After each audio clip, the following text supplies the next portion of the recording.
Zachary Will. I'm a wedding videographer, and I'm here to review the Comica V30 Lite microphone.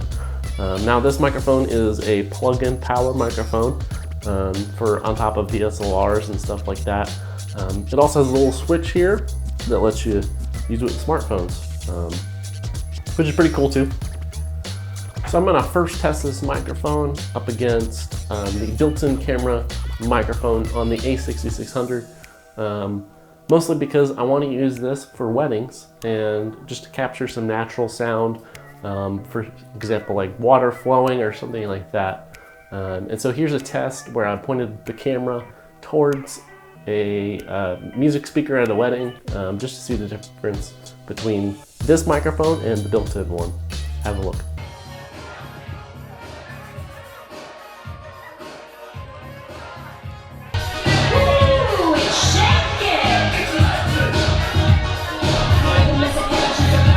As you can tell, this microphone has a much narrower pickup pattern.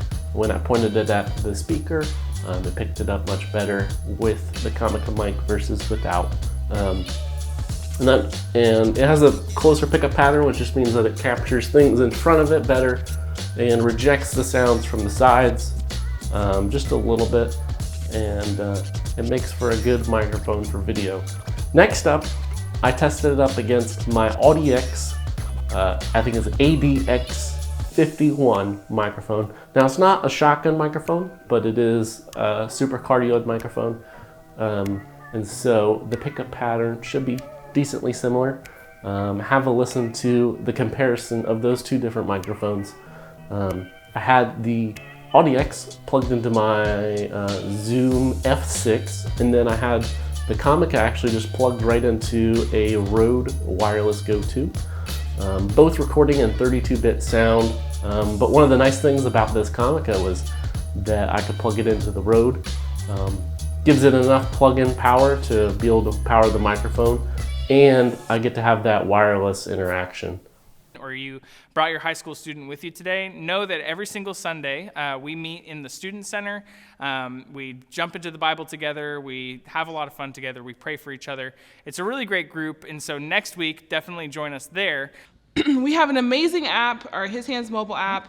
It's got our messages on there, it's got giving on there, it's got resources on there.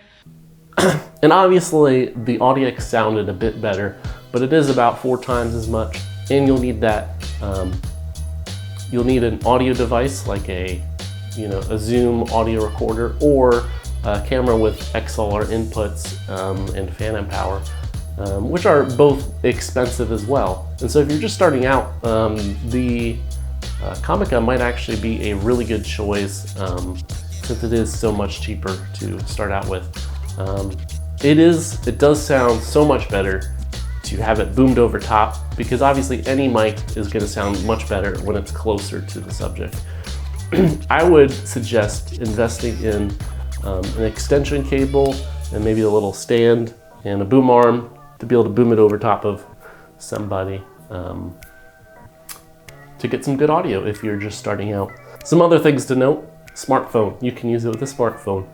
It's pretty good. Obviously a little better than the built-in microphone, and it'll sound much better if you also have that extension cable. Thing to note for smartphones though is that it uses that third TRS cable pin, and so you can't just use like a headphone cable. You need a pretty specific cable to extend it out, to make sure it still registers as a microphone and not just a pair of headphones on your camera. Another thing is that the microphone has a little bit of handling noise. The shock mount does take away some of the handling noise, but not all of it, and so just something to be aware of. So it is definitely a good microphone. Check out if you are just getting started, or if you're looking for a microphone just to have on top of your camera to capture a little bit better in-camera sound, for maybe some sound effects or different things that are going on, but maybe not necessarily for dialogue. So thanks for watching. Hope you enjoyed this video. See you later.